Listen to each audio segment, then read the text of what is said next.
Hi friends, welcome back to Jyothi Nuthan Kannada vlogs. So ಏನಪ್ಪ ಈ ವಿಡಿಯೋಲಿ ಸ್ವೀಟ್ ತೋರಿಸ್ತಾ ಇದ್ದಾರೆ ಅಂತ ನೋಡ್ತಿದ್ದೀರಾ? ಹೌದು, ನಾನು ಇವತ್ತಿನ ವಿಡಿಯೋಲಿ ಕ್ಯಾರೆಟ್ ಯೂಸ್ ಮಾಡಿಕೊಂಡು ಪಾಯಸ ಮಾಡೋದು ಹೇಗೆ ಅಂತ ತೋರಿಸ್ತಿದ್ದೀನಿ. ಎಲ್ಲರಿಗೂ ಗಸಗಸೆ ಅಥವಾ ಶಾವಿಗೆ ಪಾಯಸ ತಿಂದು ಬೋರ್ ಆಗಿದ್ರೆ ಒಂದ್ಸರಿ ಈ ರೆಸಿಪಿನ ಟ್ರೈ ಮಾಡಿ. ತುಂಬ ಟೇಸ್ಟಿಯಾಗಿರುತ್ತೆ, ತುಂಬ ಚೆನ್ನಾಗಿರುತ್ತೆ ಅಂತಲೇ ಹೇಳ್ಬೋದು. ವಿಡಿಯೋನಲ್ಲೂ ಸ್ಕಿಪ್ ಮಾಡಬೇಡಿ, ಕೊನೆವರೆಗೂ ನೋಡಿ. ಆ್ಯಂಡ್ ಇನ್ನೂ ಯಾರಾದರೂ ನನ್ನ ಚಾನಲ್ಗೆ ಸಬ್ಸ್ಕ್ರೈಬ್ ಆಗಿಲ್ಲ ಅಂದರೆ ಬೇಗ ಹೋಗಿ ಸಬ್ಸ್ಕ್ರೈಬ್ ಮಾಡ್ಕೊಳ್ಳಿ. ಬೆಲ್ಲೈಕನ್ ಮೇಲೆ ಕ್ಲಿಕ್ ಮಾಡೋದನ್ನು ಮರಿಬೇಡಿ. ಸೊ ವಿಡಿಯೋನ ಸ್ಟಾರ್ಟ್ ಮಾಡೋಣ. ವಿಡಿಯೋ ಸ್ಟಾರ್ಟ್ ಮಾಡೋಕ್ಕೂ ಮುಂಚೆ ನಾನು ಮಾಡಿರೋ ಈ ರೆಸಿಪಿನ ಒಂದ್ಸರಿ ನೀವು ಮಾಡಿ ಟ್ರೈ ಮಾಡಿ ಹೇಗೆ ಬಂದಿತ್ತು ಅಂತ ಕಮೆಂಟಲ್ಲಿ ತಿಳಿಸಿ. ಬನ್ನಿ ವಿಡಿಯೋನ ಸ್ಟಾರ್ಟ್ ಮಾಡೋಣ. ಸೊ ಈಗ ಇದಕ್ಕೆ ಏನೇನು ಇಂಗ್ರೀಡಿಯೆಂಟ್ಸ್ ಬೇಕು ಅಂತ ನೋಡೋಣ. ಫಸ್ಟ್ಗೆ ಇದಕ್ಕೆ ನಾನು ಒಂದು ಬೌಲಲ್ಲಿ ಕ್ಯಾರೆಟ್ ತುರಿದು ಇಟ್ಕೊಂಡಿದ್ದೀನಿ. ಒಂದು ಮೀಡಿಯಮ್ ಸೈಜ್ದು 5 ಕ್ಯಾರೆಟ್ನ ಈ ರೀತಿ ಸಣ್ಣ ತುರಿಯಲ್ಲಿ ತುರ್ಕೊಂಡು ಇಟ್ಕೋಬೇಕು. ನೆಕ್ಸ್ಟ್ ಇದಕ್ಕೆ ಗಟ್ಟಿ ಹಾಲು ತೊಗೋಬೇಕು. ನೋಡಿ, ಕೆನೆ ಕಟ್ಟಿದೆ. ನೀವು ಡೈರಿಯಲ್ಲಿ ಹಾಲು ತರಿಸ್ಕೊಬಿಟ್ರೆ ಇನ್ನೂ ಚೆನ್ನಾಗಿರುತ್ತೆ, ಅಥವಾ ಪ್ಯಾಕೆಟ್ ಹಾಲು ತೊಗೊಂಡ್ರೆ ನೀರು ಆ್ಯಡ್ ಮಾಡ್ದಿರ ಗಟ್ಟಿ ಹಾಲು ತೊಗೊಳ್ಳಿ. ನಾನು 3/4 ಲೀಟ್ರು ಗಟ್ಟಿ ಹಾಲು ತೊಗೊಂಡಿದ್ದೀನಿ, ನೀರು ಆ್ಯಡ್ ಮಾಡಿಲ್ಲ. ಹಾಲು ತೊಗೊಂಡು ಚೆನ್ನಾಗಿ ಕುದಿಸ್ಕೊಂಡು ಕಾಯಿಸಿ ಇಟ್ಕೊಂಡಿದ್ದೀನಿ. ಸೊ ನೆಕ್ಸ್ಟ್ ಇದಕ್ಕೆ ತುಪ್ಪ ಆ್ಯಂಡ್ ಸಕ್ಕರೆ, ಟೇಸ್ಟ್ಗೆ ಎಷ್ಟು ಬೇಕೋ ಅಷ್ಟು ಸಕ್ಕರೆ ಆ್ಯಡ್ ಮಾಡ್ಕೋಬೇಕು ನೀವು ಪಾಯಸ ಮಾಡುವಾಗ. ಸೊ ತುಪ್ಪ ಆ್ಯಂಡ್ ಸಕ್ಕರೆ. ಆ್ಯಂಡ್ ನೆಕ್ಸ್ಟ್ ಇದಕ್ಕೆ ನಾನು ಡ್ರೈ ಫ್ರೂಟ್ಸ್ ತೊಗೊಂಡಿದ್ದೀನಿ. ದ್ರಾಕ್ಷಿ, ಗೋಡಂಬಿ ಮತ್ತು ಬಾದಾಮಿ ಸಣ್ಣದಾಗಿ ಚಾಪ್ ಮಾಡಿ ಇಟ್ಕೊಂಡಿದ್ದೀನಿ. ಆ್ಯಂಡ್ ಒಂದು 4 ಏಲಕ್ಕಿನ ಪುಡಿ ಮಾಡಿ ಇಟ್ಕೊಂಡಿದ್ದೀನಿ.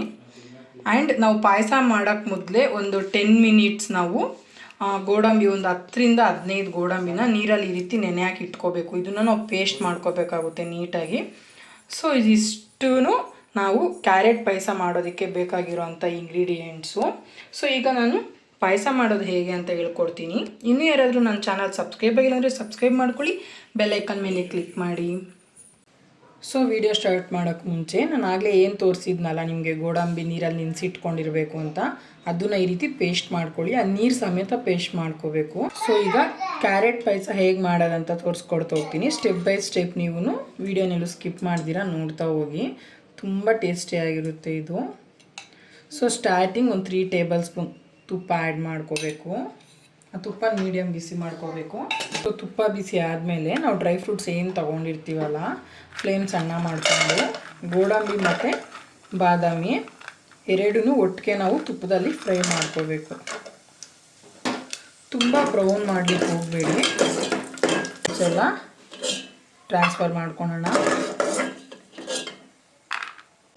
ದ್ರಾಕ್ಷಿನ ಅದೇ ತುಪ್ಪದಲ್ಲಿ ಫ್ರೈ ಮಾಡ್ಕೋಬೇಕು. ದ್ರಾಕ್ಷಿನ ಬೇಗ ಟ್ರಾನ್ಸ್ಫರ್ ಮಾಡ್ಕೊಬಿಡ್ಬೇಕಿಲ್ಲ, ಸೀದೋಗಿಬಿಟ್ರೆ ಕಹಿ ಹೊಡೆಯುತ್ತೆ. ಸೊ ಡ್ರೈ ಫ್ರೂಟ್ಸ್ ಎಲ್ಲ ಟ್ರಾನ್ಸ್ಫರ್ ಮಾಡ್ಕೊಂಡ್ಮೇಲೆ ನೆಕ್ಸ್ಟು ಅದಕ್ಕೆ ಇನ್ನೂ 1 ಟೇಬಲ್ ಸ್ಪೂನು ತುಪ್ಪನ ಆ್ಯಡ್ ಮಾಡ್ಕೊಳ್ಳಿ. ಲೋ ಫ್ಲೇಮ್ ಇಟ್ಬಿಟ್ಟು ನೆಕ್ಸ್ಟ್ ನಾವೇನು ಕ್ಯಾರೆಟ್ ತುರಿ ತೋರಿಸಿದ್ನಲ್ಲ ಅದನ್ನು ತುಪ್ಪದಲ್ಲಿ ಫ್ರೈ ಮಾಡ್ಕೋಬೇಕು. ಮೀಡಿಯಮ್ ಸೈಜ್ದು ಒಂದು 5 ಕ್ಯಾರೆಟ್ ತುರಿ ತೊಗೊಂಡಿದ್ದೆ ನಾನು. ಮೀಡಿಯಮ್ ಸೈಜ್ದು ಒಂದು 5 ಕ್ಯಾರೆಟ್ ತೊಗೊಂಡು ಈ ಥರ ಸಣ್ಣ ತುರಿಯಲ್ಲಿ ತುರಿದು ಇಟ್ಕೊಂಡಿದ್ದೀನಿ. ಸೊ ಕ್ಯಾರೆಟ್ನೆಲ್ಲ ಈ ರೀತಿ ತುಪ್ಪದಲ್ಲಿ ನೀಟಾಗಿ ಫ್ರೈ ಮಾಡ್ಕೊಳ್ಳಿ.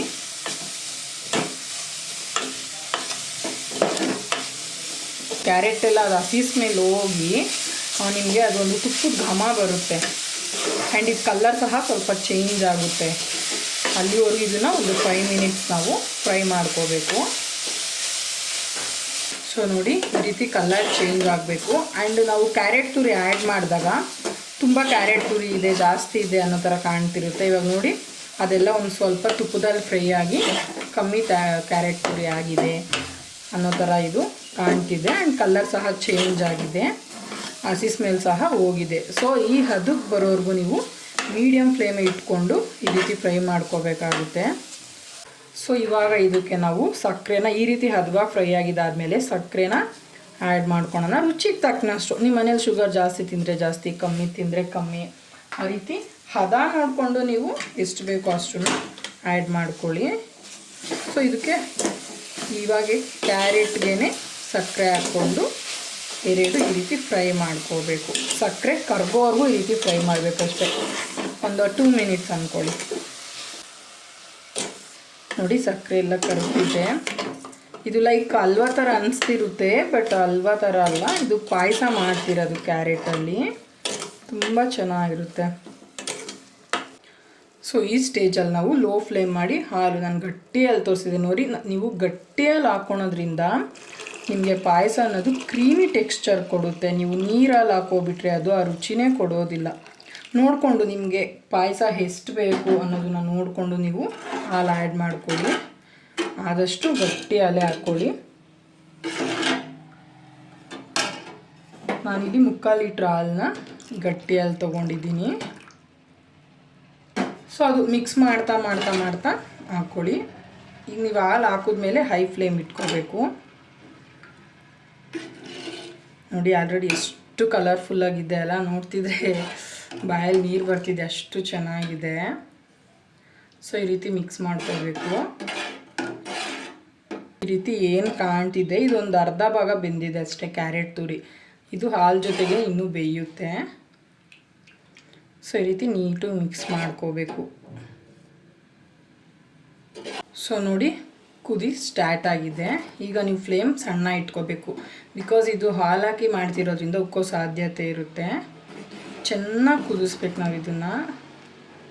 ಸೊ ನೋಡಿ ಈ ರೀತಿ ಒಂದು ಕುದಿ ಸ್ಟಾರ್ಟ್ ಆದಮೇಲೆ, ನಾನು ಹಾಗೆ ಹೇಳಿದ್ನಲ್ಲ 15 ಮಿನಿಟ್ಸ್ ಫಸ್ಟ್ ನಾವು 15 ಗೋಡಂಬಿ ನೆನೆ ಹಾಕಿ ಇಟ್ಕೊಂಡಿರಬೇಕು ಆ್ಯಂಡ್ ಅದನ್ನು ಪೇಸ್ಟ್ ಮಾಡ್ಕೋಬೇಕಂತ. ಆ ಪೇಸ್ಟ್ನ ನಾವು ಇವಾಗ ಇದಕ್ಕೆ ಆ್ಯಡ್ ಮಾಡ್ಕೋಬೇಕು.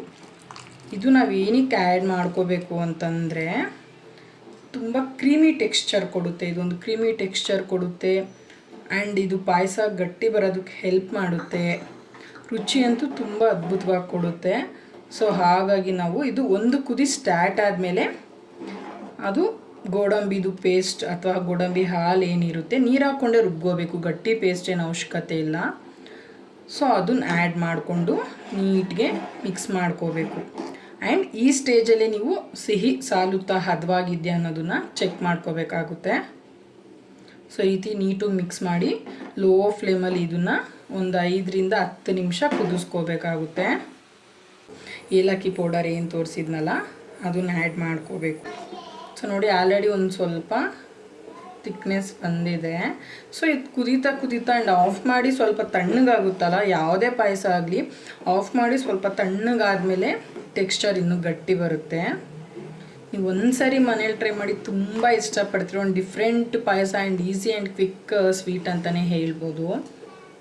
ಎಲ್ಲರಿಗೂ ಇವಾಗ ಶಾವಿಗೆ ಪಾಯಸ ಆಗಲಿ ಗಸಗಸೆ ಪಾಯಸ ಆಗಲಿ ಒಂದೇ ಥರ ತಿಂದು ಬೋರ್ ಆಗಿದ್ದರೆ ಬೇರೆ ರೀತಿ ಒಂದು ಹೊಸ ರುಚಿ ಟ್ರೈ ಮಾಡಿ, ಚೆನ್ನಾಗಿರುತ್ತೆ. ಆ್ಯಂಡ್ ಕೆಲವ್ರಿಗೆ ಗೊತ್ತಿರುತ್ತೆ, ಏನು ಮೇಡಮ್ ಹೊಸ ರುಚಿ ಅಂತ ಹೇಳ್ತಾ ಇದ್ದೀರಾ, ನಮಗಿದು ಗೊತ್ತಿದೆ ಅಂತ ಹೇಳೋದಕ್ಕೆ ಹೋಗಬೇಡಿ.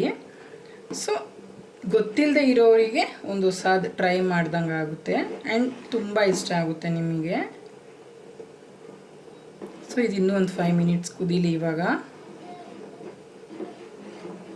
ಸೊ ನೋಡಿ ಇದು ಒಂದು ನಾನು ಏಲಕ್ಕಿ ಪೌಡರ್ ಎಲ್ಲ ಹಾಕಿದ್ಮೇಲೆ 5 ಮಿನಿಟ್ಸ್ ಚೆನ್ನಾಗಿ ಕುದಿಸ್ಕೊಂಡೆ. ಒಂದು ಸ್ಟೆಪ್ಪು ಕೆಳಗಡೆ ಹೋಗಿದೆ ನೋಡಿ, ಇಲ್ಲಿಗೆ ಹಾಕಿದ್ದಿದ್ದ ಹಾಲು ನಾನು. ಸೊ ಕುದಿ ಟೆಕ್ಸ್ಚರ್ ಕ್ರೀಮಿಯಾಗಿ ಬಂದಿದೆ. ಆ್ಯಂಡ್ ಈಗ ಆಫ್ ಮಾಡಿ ತಣ್ಣಗಾದ್ಮೇಲೆ ಕನ್ಸಿಸ್ಟೆನ್ಸಿ ಇನ್ನೂ ಸ್ವಲ್ಪ ಗಟ್ಟಿಯಾಗಿ ಬರುತ್ತೆ. ಸೊ ಈಗ ಫ್ಲೇಮ್ ಆಫ್ ಮಾಡ್ಕೊಳ್ಳೋಣ. ಆಫ್ ಮಾಡಿಕೊಂಡು ಹಾಗೆ ಡ್ರೈ ಫ್ರೂಟ್ಸ್ ನಾನೇನು ತುಪ್ಪದಲ್ಲಿ ಹುರಿದಿಟ್ಕೊಂಡಿದ್ದೆ ಅಲ್ಲ ಅದನ್ನು ಆ್ಯಡ್ ಮಾಡ್ಕೊತಿದ್ದೀನಿ ಇವಾಗ. ಸೊ ಡ್ರೈ ಫ್ರೂಟ್ಸ್ ಎಲ್ಲ ನೀಟ್ಗೆ ಆ್ಯಡ್ ಮಾಡಿಕೊಂಡು ನೀಟ್ಗೆ ಒಂದ್ಸರಿ ಮಿಕ್ಸಪ್ ಕೊಟ್ಕೋಬೇಕು. ನೋಡಿ ಎಷ್ಟು ಕಲರ್ಫುಲ್ಲಾಗಿದೆ, ತುಂಬ ಚೆನ್ನಾಗಿರುತ್ತೆ ಟೇಸ್ಟ್ ಸಹ. ಒಂದ್ಸರಿ ಟ್ರೈ ಮಾಡಿ ಮನೇಲಿ, ನಿಮಗೆ ಇಷ್ಟ ಆಗುತ್ತೆ. ಸೊ ಈ ರೀತಿ ನೀಟಾಗಿ ಮಿಕ್ಸ್ ಮಾಡ್ಕೋಬೇಕು. ಸೊ ಕ್ಯಾರೆಟ್ ಪಾಯಸ ಮಾಡೋದು ಈ ರೀತಿ, ಎಲ್ಲರಿಗೂ ಇಷ್ಟ ಆಗಿರುತ್ತೆ ಅಂತ ಅಂದ್ಕೊತೀನಿ. ಸೊ ಈಗ ಆಗಿದೆ, ನಾನು ಬೌಲ್ಗೆ ಸರ್ವ್ ಮಾಡ್ಕೊತಿದ್ದೀನಿ.